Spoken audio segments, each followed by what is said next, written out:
Hello दोस्तों, welcome back to my channel mister novel boy. जिन्होंने इस सीरीज़ के पिछले एपिसोड्स मिस कर दिए हैं वो प्लेलिस्ट में जाकर देख सकते हैं, और जो पहले से साथ हैं उनके लिए हम आज का नया एपिसोड शुरू कर रहे हैं। स्वर बिजली, अग्नि और राख को चीरते हुए स्वॉर्ड चाइल्ड हवा की रफ्तार से भाग रहा था। उसकी बाहों में थी चू चिंग चेंग, बेहोश, कमज़ोर, और उसकी नज़रें बार बार पीछे देख रही थीं। भले ही कोई पीछा नहीं कर रहा था, पर रफ्तार थमी नहीं। जिस शक्ति से वो भाग रहे थे वो ऐसी थी कि उनके सामने बचने का कोई मतलब नहीं था, जिसने जुओफान और उनके पिता को न सिर्फ शक्ति में बल्कि दिमाग और योजना में भी पूरी तरह कुचल दिया था। ये कोई हार नहीं थी, ये पूरी तरह से मिट जाना था। इससे बच निकलना सिर्फ एक चमत्कार था। अब उसे पता चला कि हर कीमत पर टकराना नहीं, बचना ही समझदारी है। वो लोग यहाँ क्या कर रहे हैं? स्वॉर्ड चाइल्ड की नज़र जैसे ही डांकिंग शेन की टोली पर पड़ी, वह सीधे उनकी ओर दौड़ा। तुम लोग यहाँ क्या कर रहे हो? भागो, नहीं तो मारे जाओगे। डांकिंग शेन ने थकी हारी सांस ली। क्या हुआ? स्वॉर्ड चाइल्ड ने पूछा, भौहें सिकोड़ते हुए। डांकिंग शेन ने जमीन पर फैले सेक्रेड स्टोन्स की ओर इशारा किया। मिस श्वांगर ने एक अरे सेट की थी और खुद को उसमें मिटा दिया, आत्मा समेत। क्या? स्वॉर्ड चाइल्ड सन्न रह गया। वो मिट गई? स्टीवर्ट जुओ को बचाने के लिए वो खुद रोशनी की कणों में बदल गई। आसमान में जो रोशनी की पतली राह है ना, वही है। स्वॉर्ड चाइल्ड ने ऊपर देखा और कांप गया। तो वो जो सोल पाथ था, वो श्वांगर ने बनाया था। उसने पापा की आत्मा को बचाया, लेकिन भावनाओं के लिए समय नहीं था। अभी दुख मनाने का समय नहीं है, स्वॉर्ड चाइल्ड बोला। अगर हेवनली सॉवरेन ने हमारा पीछा किया तो हम सब खत्म। डांकिंग शन के चेहरे का रंग उड़ गया। क्या वो जिंदा है? वरना मैं जान बचाकर भाग क्यों रहा हूं? स्टीवर्ट जुओ, स्वॉर्ड चाइल्ड ने एक लंबी सांस ली। वो एक लंबी कहानी है। पहले सुरक्षित जगह पहुंचो, फिर सोचेंगे। वो चू चिंग चेंग को सीने से लगाए आगे भागा, बाकी सब उसके पीछे। उनके पीछे एक अजीब सी डिवाइन अरे धीमे धीमे चमक रही थी, और आसमान में फैली हुई सफ़ेद रोशनी जैसे किसी स्वर्ग का रास्ता। बिग ब्रदर जुओ, एक जानी पहचानी आवाज़ ने जुओ फैन की आत्मा को पुकारा। उसने आंखें खोली। चारों तरफ रोशनी ही रोशनी, और एक सफ़ेद ड्रेस में मुस्कुराता हुआ चेहरा। श्वांगहेर, जुओ फैन खड़ा हुआ। उसकी आंखों में दर्द छलक आया। क्या ये सॉवरेन युन की योजना थी? श्वांगहेर ने मुस्कुराकर सिर हिलाया। जुओफान ने गहरी सांस ली। तुमने ये क्यों किया? वो तुम्हारे पूर्वज थे। ये प्राचीन विशेषज्ञों की लड़ाई है, मुझ पर उनकी नज़र है। तुम क्यों उनकी प्यादे बन गई? नहीं, मैंने खुद ये चाहा था। तुमने खुद? जुओफान की भौहें उठीं। फिर वो समझ गया।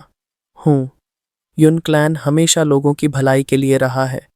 हेवनली सॉवरेन इस संसार को फिर से बनाना चाहता है, लेकिन तुम कभी भी आम लोगों को मिटने नहीं दोगी। पर क्या ये सही था, एक इंसान को बचाने के लिए खुद को मिटा देना? श्वांगर ने कोमल मुस्कान दी। जब संसार ही नहीं रहेगा तब मैं भी कहाँ रहूंगी। ये बात नहीं है। जुओफान तड़प उठा। तुम हमेशा खुद को बलिदान देने के लिए तैयार रहती हो। क्या फ़र्क पड़ता है तुम्हारे लिए कि दुनिया बचे या नहीं, जब तुम उसे देख नहीं पाओगी? फ़र्क है, उसने कहा। कम से कम मुझे ये तो संतोष रहेगा कि कोई है जो मेरी जगह उस दुनिया को देखेगा। जुओफान की आंखें डबडबा गईं। उसने उसके सिर पर हाथ फेरा। श्वांगेर, तुम आज भी वैसी ही हो जैसी पहले थी। मैंने तुम्हें वादा किया था, तियन्यू की जंग में मैं पूरी जान लगा दूंगा।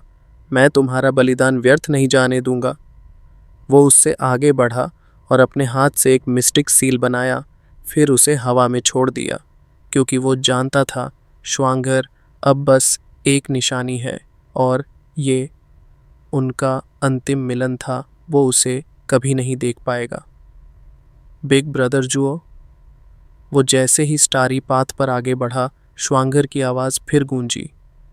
मैं बस यहीं तक साथ आ सकती थी। इस सुंदर संसार का ख्याल रखना। जुओफान की आत्मा कांप उठी। तो ये सिर्फ लोगों के लिए नहीं, मेरे लिए भी था।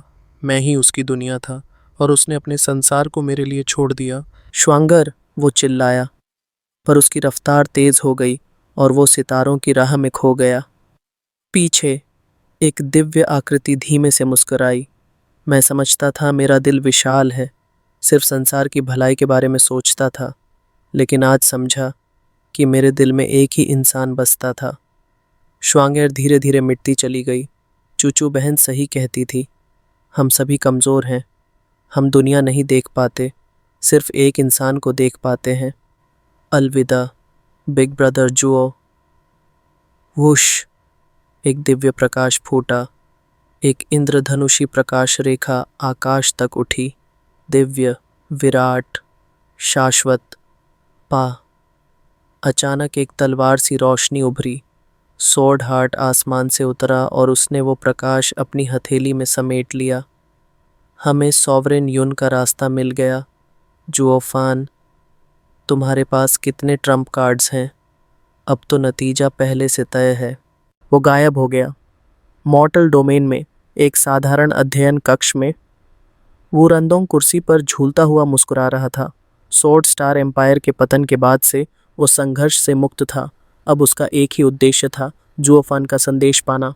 पा एक तेज आवाज आई। दीवार पर टंगी जेड प्लैक 5 टुकड़ों में टूटकर गिर गई। वूरंडोंग की आंखें फैल गईं। गार्ड! क्या हुआ मास्टर? एक सैनिक दौड़कर आया। वूरंडोंग ने गहरी सांस ली। आंखों में अब कोई संदेह नहीं था। सभी क्षेत्रों के अरे ग्रैंड मास्टर्स को बुलाओ। अरे शुरू करने का समय आ गया है। हाँ, सैनिक झट से चला गया। वूरंदोंग झुककर जमीन पर गिरे सोल प्लैक के 5 टुकड़ों को देखने लगा। उसकी उंगलियां कांप रही थीं। आंखों में चिंता की लहरें तैर रही थीं। पैलेस लॉर्ड ने कहा था, अगर ये पट्टिका टूटे तो हमें तुरंत लार्ज अरे चालू करना होगा। इसका टूटना मतलब है उन्होंने आखिरी दांव खेल लिया। ज़रूर कोई बड़ी मुसीबत आ गई है। उसकी उंगलियां एक टुकड़े पर जमी रहीं। धीरे धीरे उसने आंखें बंद कीं। पैलेस लॉर्ड, आप सुरक्षित रहें। उसकी मुट्ठी कस गई। 3 दिन बाद स्वॉर्ड स्टार एम्पायर की पुरानी थंडर पेविलियन में चारों ओर हलचल थी। 2 दर्जन से ज़्यादा अरे ग्रैंड मास्टर्स, सभी 11th ग्रेड या उससे ऊपर एकत्र हुए थे। वूरंदोंग दौड़ता हुआ पहुंचा। आश्चर्य हुआ जब उसने देखा कि वहां पहले से ही मौजूद थे वू चिंग्क्यू, शांगुआन चिंग्यान और मॉर्टल डोमेन के अन्य शक्तिशाली नाम। सर वू, क्या जुओफान को कुछ हुआ है? वू चिंग्क्यू ने गंभीरता से पूछा। शांगुआन चिंग्यान ने चिंतित होकर सिर हिलाया। जुओफान और पिताजी दोनों सेक्रेट डोमेन में हैं। कहीं कुछ बुरा तो नहीं हुआ? वूरंडोंग ने सिर हिलाया। मुझे भी कुछ नहीं पता। पैलेस लॉर्ड ने सिर्फ एक सोल प्लैक छोड़ा था जिसमें उनकी आत्मा का थोड़ा अंश था। उनका कहना था, अगर ये प्लैक टूटे तो बिना सवाल किए रिकॉइल अरे को शुरू किया जाए। अगर ये टूटा तो इसका मतलब है हालात बेहद नाजुक हो गए हैं। हमारे पास और कोई रास्ता नहीं है। हमें अरे चालू करना ही होगा। जो कुछ हुआ उसका जवाब पैलेस लॉर्ड खुद देंगे।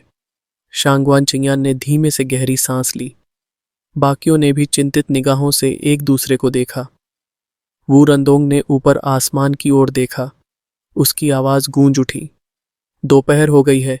एरपवे के ये एक्टिवेट करो। तुरंत ही 2 दर्जन अरे ग्रैंड मास्टर्स ने अपनी हैंड सील्स बनानी शुरू की।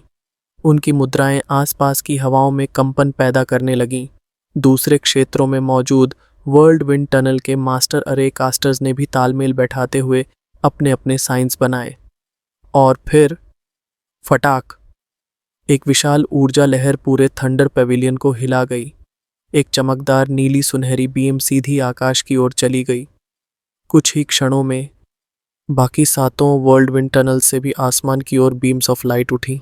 वाई संपूर्ण मॉर्टल डोमेन के आसमान में 8 आकाशीय स्तंभ 8 दिशाओं से उठते हुए स्वर्ग को छूने लगे, जैसे ब्रह्मांड को जगाने की तैयारी हो रही हो, जैसे कोई प्राचीन योजना अब शुरू हो रही हो।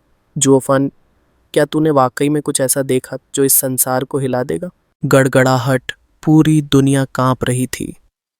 आठों दिशाओं से उठते प्रकाश स्तंभ ऐसे लग रहे थे जैसे स्वर्ग को चीर देने वाले दिव्य हथियार हों।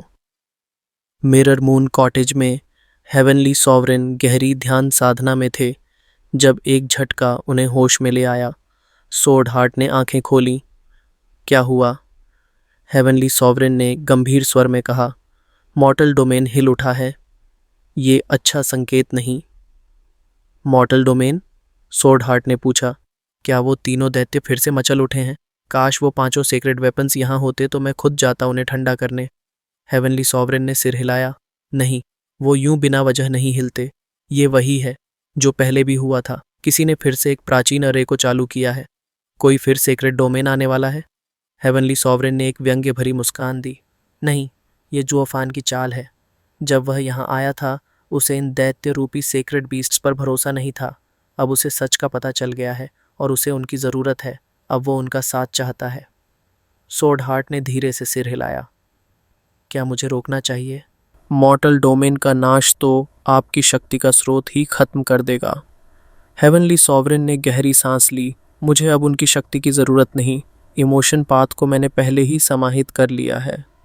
अब मुझे सिर्फ इसे पूरी तरह से निगल जाना है। इसलिए मॉर्टल डोमेन का अस्तित्व खत्म होना ज़रूरी है। और उसकी आंखों में ठंडी रोशनी चमकी। अगर वो तीनों दैत्य बाहर निकले तो समझ जाएंगे कि मैं कमज़ोर हूँ और मुझे मारने आएंगे। इसलिए मुझे डिस्टर्बेंस नहीं चाहिए। तुम मेरी रक्षा करो, बाकी सब देखने दो। सॉर्ड हार्ट ने सिर झुकाया। जैसा आदेश हो। बूम!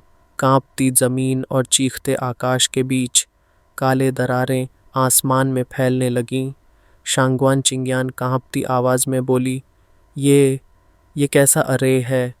जुओफान ने पहले जो उपयोग किया था ये उससे सैकड़ों गुना शक्तिशाली है। दुनिया ही खत्म होने को है। पुरांडों की आवाज़ में चिंता थी, लेकिन विश्वास भी। मुझे नहीं पता। पैलेस लॉर्ड ने सिर्फ एक्टिवेशन सिखाया था, पर एक बात तय है, वो हमें कभी नुकसान नहीं पहुंचाएंगे। सब ने उसकी बात पर यकीन किया, क्योंकि उन्हें जुओफान पर पूरा भरोसा था।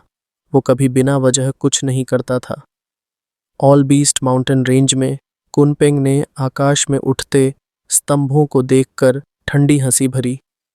तो आखिर वो हेवनली सॉवरेन से मिल चुका है। अब उसे हम पर शक नहीं रहा और मदद मांग रहा है। हजारों सालों की योजना अब फल देने वाली है। अब देखना यह है अंतिम विजेता कौन होता है। हा हा हा, वो गरज कर बोला।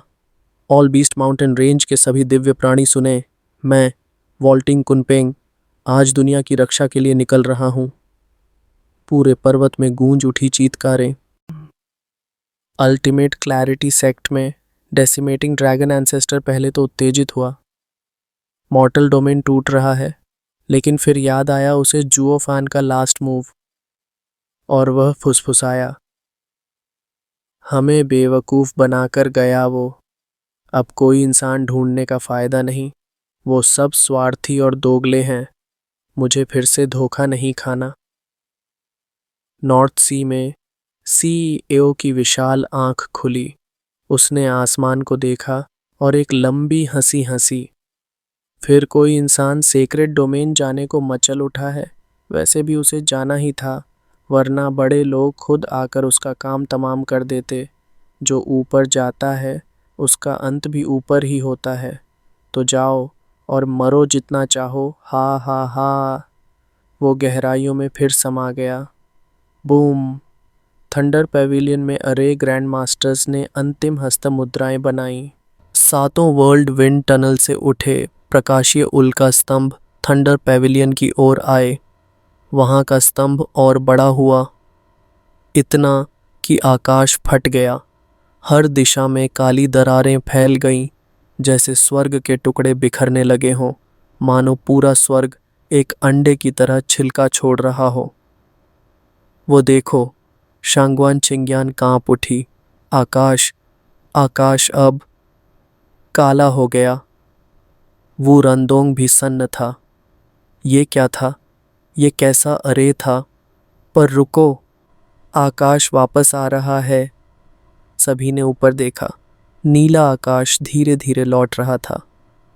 नॉर्थ सी में सी आओ की आंख चमकी। हेवनली सॉवरेन की बनाई सीमा टूटी। अब सेक्रेड डोमेन और मॉर्टल डोमेन एक हैं। ये दुनिया अब अलग नहीं रही। अब ये सिर्फ रेल्म ऑफ ट्रू वॉर है। हा हा हा। उसने एक विशाल पंजा आकाश की ओर मारा और जैसे ही ऊपर गया उसका रूप बदलकर एक मोटा बूढ़ा इंसान हो गया जो आकाश में बच्चों की तरह तैरता फिर रहा था। रिकॉइल अरे ने आकाश का आवरण तोड़ डाला। अब दोनों दुनिया एक हो गई हैं। अंत का आरंभ शुरू हो चुका है। हुश। वॉल्टिंग कुनपेंग भी आकाश को चीरता हुआ ऊपर उठा। दूसरी ओर डेसिमेटिंग ड्रैगन एंसेस्टर पहले तो सन्न रह गया, फिर जैसे कोई वर्षों से कैद दिल अचानक आज़ादी पा जाए, वह खुशी से फट पड़ा। सारा उसका शरीर सुनहरे ज्वालाओं से घिर गया और अगली ही पल वह एक विशाल अग्निमय गोल्डन ड्रैगन में बदल गया। वह आकाश में एक चक्कर काटते हुए गरजा, फिर सारा अग्नि खींचकर अपने भीतर समेट ली और एक स्वर्ण वस्त्रधारी मध्यवयस्क पुरुष के रूप में प्रकट हुआ। आखिरकार मैं बाहर आ गया। उसकी आंखें चमकी। उस घटिया लड़के ने मुझे जैसे खिलौना समझ रखा था। अब देखना कैसे मैं उसका हिसाब बराबर करता हूँ। याद रखना, गुस्से वाले ड्रैगन एंसेस्टर को कोई हल्के में नहीं लेता। हुश। और वह भी हवा में विलीन हो गया। अब तीनों sacred beasts, vaulting Kunpeng, decimating dragon ancestor और हेवन सीलिंग सी आओ आज़ाद थे। उनकी नज़रें अब बस एक नाम तलाश रही थीं, जुओफान। इस बीच मॉर्टल डोमेन के लोग ऊपर देखते देखते स्तब्ध रह गए। आसमान अब पहले जैसा नहीं था। वहाँ कोई नीला विस्तार नहीं, बल्कि एक गहरी रहस्यमय आभा फैली थी। लेकिन फिर उन्हें जो महसूस हुआ वह कल्पना से परे था। पूरे वातावरण में असाधारण रूप से घनी और शुद्ध स्पिरिचुअल एनर्जी फैल गई थी। जैसे ही वह ऊर्जा उनके शरीर से टकराई, सभी के दिलों में एक ही विचार कौंधा, ये क्या है? मैं ब्रेक थ्रू कर रहा हूँ। मेरे भी मेरिडियंस खोल गए। मैं भी एडवांस कर गया। हर कोई स्तब्ध। कोई रेडिएंट स्टेज से इथेरियल रेल्म में गया, कोई जेनेसिस स्टेज में, और कुछ जो बस फाउंडेशन एस्टैब्लिशमेंट पर अटके थे अब सोल फ्यूजन रेल्म को छूने लगे थे। ये किसी स्वप्न से कम नहीं था। कल के साधारण कल्टीवेटर्स आज इतने ऊंचे रेल्म में पहुंच रहे थे कि खुद ही विश्वास नहीं हो रहा था। लेकिन उन्हें ये नहीं पता था, यही उनकी असली सीमा थी। अब तक वो एक घने कृत्रिम सीमा रेखा के नीचे दबे हुए थे। हेवनली सॉवरेन की बनाई हुई वह सीमा अब टूट चुकी थी, और अब सेक्रेड डोमेन की असली ऊर्जा, जिसे सदियों से केवल अपर रेल्म्स का विशेषाधिकार माना जाता था, अब मॉर्टल डोमेन के हर कोने में प्रवाहित हो रही थी। हर श्वास के साथ लोग नए रिल्म में प्रवेश कर रहे थे। हर हार्टबीट के साथ एक नया कल्टीवेटर जन्म ले रहा था। हर क्षण एक नई दुनिया आकार ले रही थी। मॉर्टल डोमेन अब नीचा नहीं रहा। अब यह एक बड़ी दीधा मंच बन चुका था, जहां युद्ध होगा, नियति लिखी जाएगी और स्वर्ग भी कांप उठेगा।